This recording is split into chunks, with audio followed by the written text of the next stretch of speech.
Selamat pagi, siang, dan malam dimanapun Anda berada.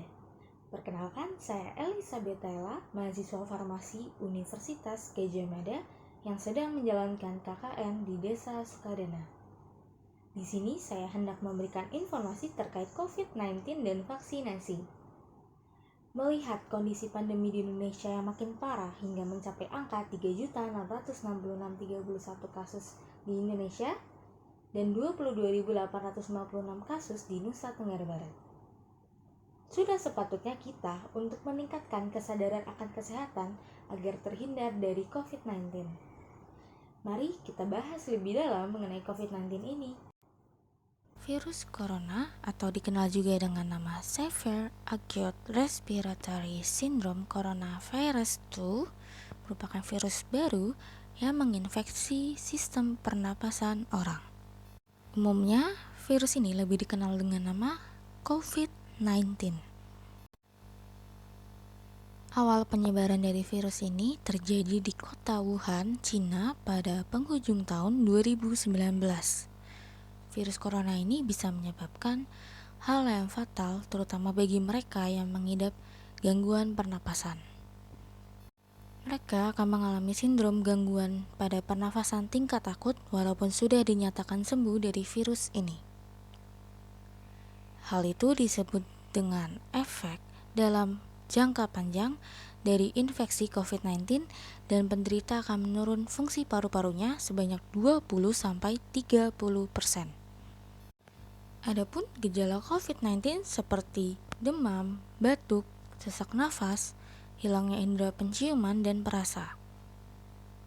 Apabila Bapak atau Ibu merasakan keluhan tersebut, dapat langsung mengunjungi fasilitas kesehatan terdekat untuk mendapatkan penanganan yang tepat.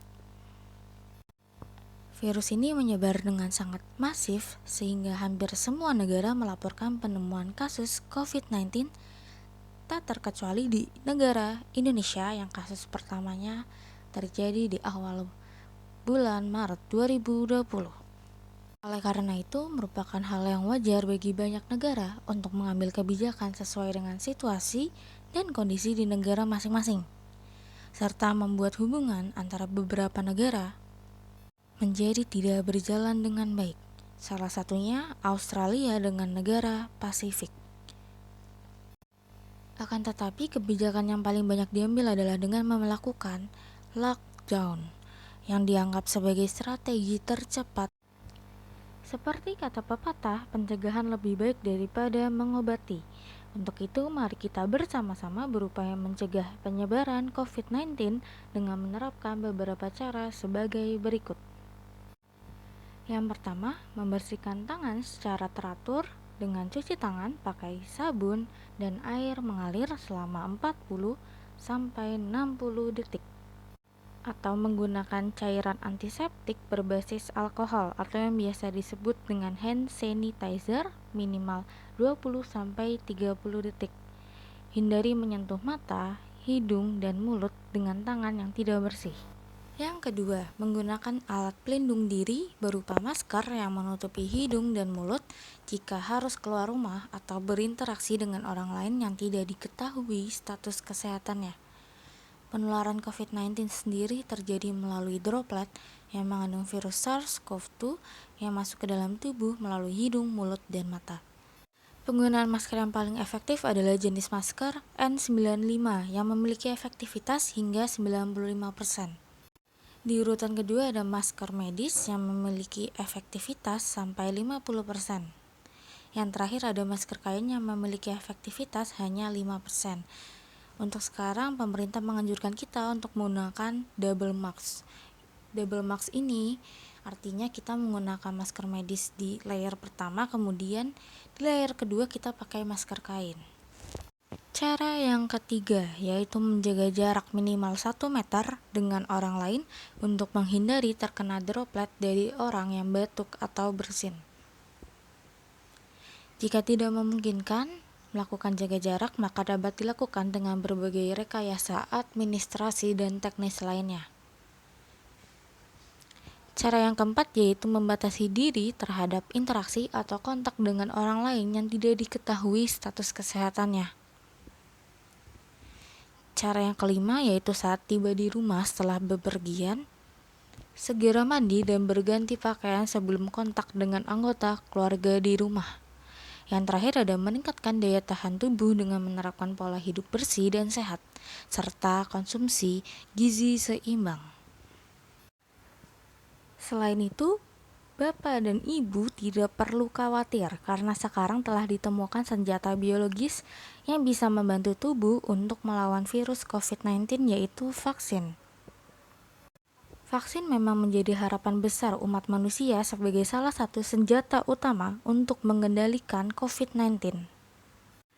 Oleh karena itu, berbagai institusi berlomba-lomba melakukan penelitian untuk mendapatkannya.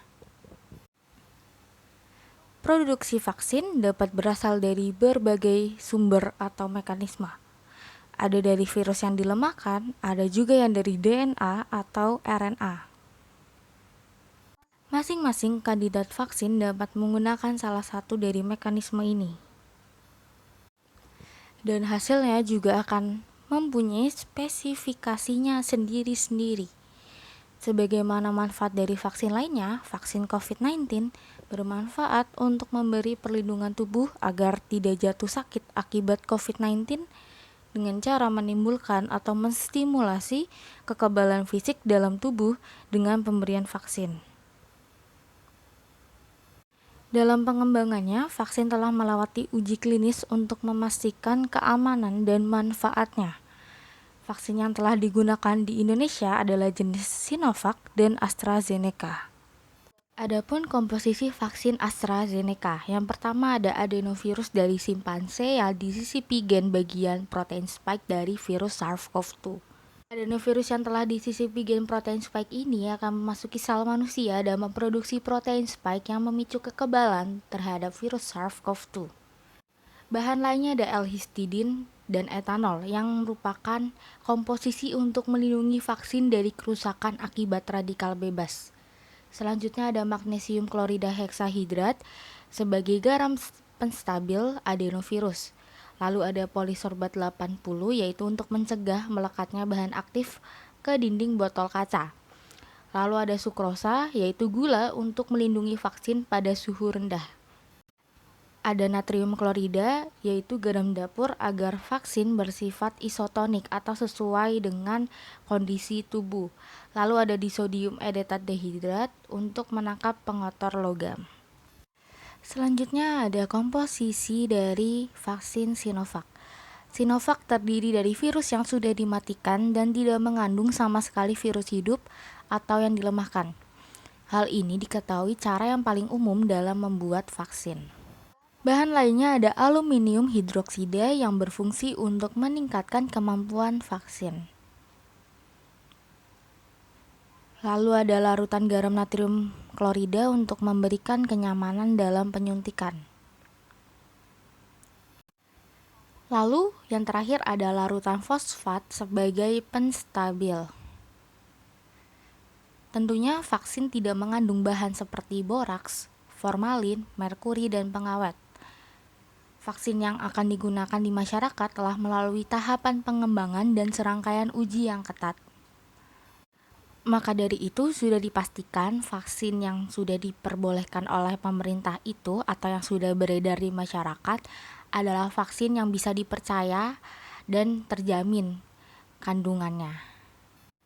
Di sisi lain kita tahu bahwa ada dua aspek utama dari sebuah vaksin, yaitu efektivitas proteksinya atau kemanjurannya agar yang mendapat vaksin memang bisa terlindung sehingga tidak sakit, dan keamanan bagi orang yang divaksin agar tidak ada hal yang membahayakan yang terjadi. Uji klinik vaksin COVID-19 kini tengah berlangsung di berbagai negara. Ada setidaknya 3 hal penting yang perlu diketahui dari hasil uji klinik ini nantinya. Salah satunya adalah berapa besar tingkat efektivitas atau kemanjurannya. Artinya, dari mereka yang dapat vaksin, maka seberapa besar yang benar-benar akan terlindungi dan tidak jatuh sakit. Efektivitas dari AstraZeneca sebesar 94,5%. Kalau efektivitasnya 94,5%, maka artinya ada 5,5% penduduk yang walaupun sudah divaksin, tapi tetap mungkin tertular penyakit ini. sedangkan efektivitas vaksin Sinovac sebesar 65,3%. Kedua vaksin tersebut dapat dibilang manjur karena efektivitasnya lebih dari 50%. Jadi, Bapak dan Ibu, mari kita turut serta dalam pemutusan rantai penyebaran COVID-19 dengan menerapkan protokol kesehatan dan melakukan vaksinasi.